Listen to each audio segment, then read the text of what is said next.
Antiguas tradiciones judías. Caparot, plural de capara de la misma raíz que Kippur, literalmente como el destino, es un ritual de expiación practicado por algunos judíos en la víspera de Yom Kippur y en los Yamim Noraim precedentes.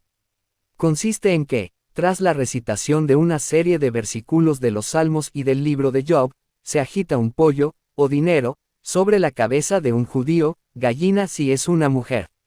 Después, se sacrifica el pollo de acuerdo con las reglas halágicas de la kashrut y se dona, también en caso del dinero, a los pobres, lo que se llama pidión a caparot. La costumbre judía de las caparot es, además de muy controvertida, muy antigua. Se cree que se empezó a practicar en tiempos de la redacción del Talmud y se menciona por primera vez en el Sidur de Amram, el Gaón de la Yeshivá de Sura, en Babilonia, en el siglo VII, así como luego, en el siglo X, en tiempos de Natruna y Ben Ilai, en el mismo lugar. Ar-Ramban llamado en griego, por los cristianos, Nachmanides. Shlomo ben Aderet, alias Harashba, rabino de la Sinagoga Mayor de Barcelona a mediados del siglo XIII y máximo defensor del Rambam, Maimónides, se manifestaron en contra de esta cuestión, que consideraban extrajudaica, es decir, no solo ajena al judaísmo sino contaminada de paganismo imposible de asimilar en la fe hebrea. Ar-Ramban califica esta costumbre como propia de los que contravienen la orden de seguir el camino de los amorreos, pueblo semita que abandonó el nomadismo y se asentó en Babilonia antes de la dinastía casita.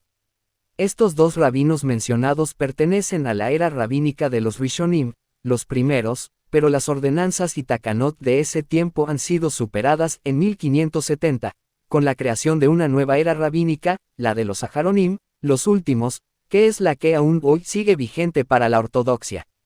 El punto de inflexión para el cambio de era rabínica fue la publicación del Shulchan Aruch, de Yosef Karo, la guía halágica que, siguiendo la revisión de Mishneh Torah de Ar-Ramban, continuidad de la sabiduría talmúdica de Alfasi en las yeshivot de Lucena, Córdoba, es la que está aún vigente para nosotros. Pues bien, Ar-Rabbi Karo también se opuso a la costumbre apaganada de las caparot.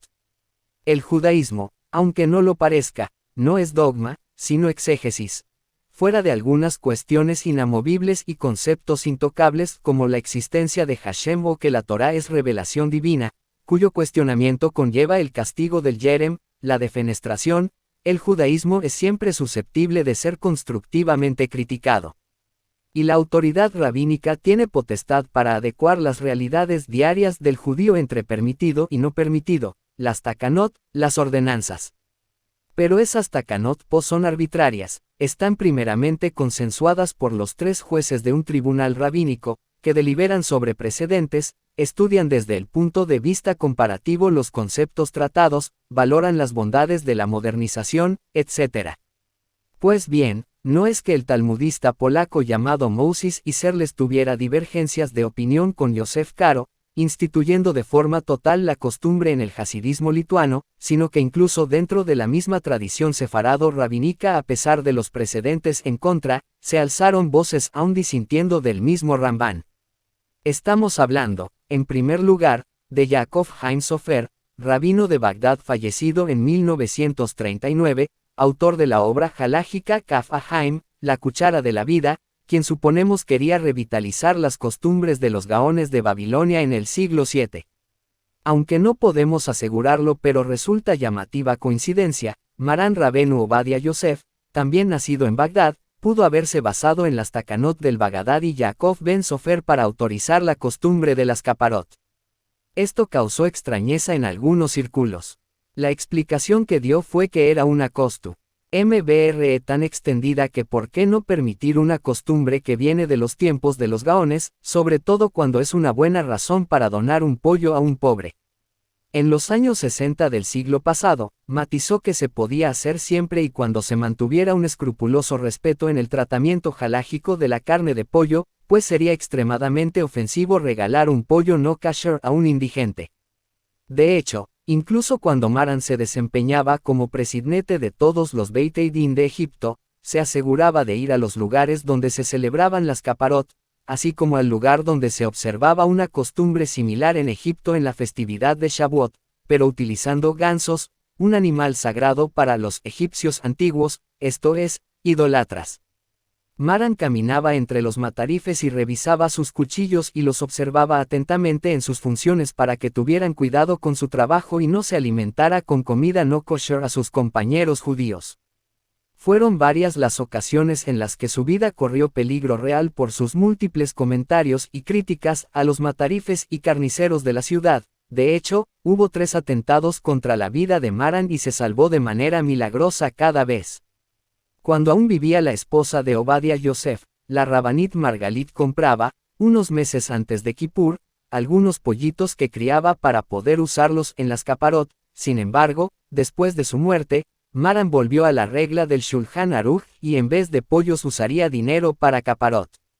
Esta fue su costumbre durante años. Parece que su principal preocupación en ese momento eran las preocupaciones de la kashrut que podrían surgir mientras se sacrifican los pollos en el entorno público de caparot. El dinero no tenía problemática con la kashrut. No obstante, durante los últimos años de su vida, cuando Obadia Yosef se aseguró de que podía obtener pollos para sacrificarlos de acuerdo con los más altos estándares de la halajá, a través de los mataderos de su organización de kashrut. Badatz Bet Yosef, el Maran reanudó la realización de caparot con pollos porque los Mekubalim, los iniciado en la Cábala, hablan en sus textos muy altamente acerca de realizar las caparot específicamente con pollos. La Cábala luriánica, obviamente. Hay una teoría no filológicamente kasher que sostiene que una acepción de la palabra geber, hombre, es gallo. En castellano muchas veces se dice ese hombre es un gallo, por lo cual un gallo estaría en condiciones de expiar pecados de un hombre. Cosas de la gematria. Acabaron por preferir comprar un pollo y su importe donarlo al pobre, es decir, el pollo te sale doble de caro, pero obtienes el beneficio psicológico de haberte liberado de transgresiones y poder presentarte ante Hashem en Yom Kippur, limpio, como cuando en tiempos del segundo templo se enviaba al monte de Azazel un cabrito con 2 cintas rojas para que expiara todos los pecados de Israel. Sacado del sitio esfarad.es.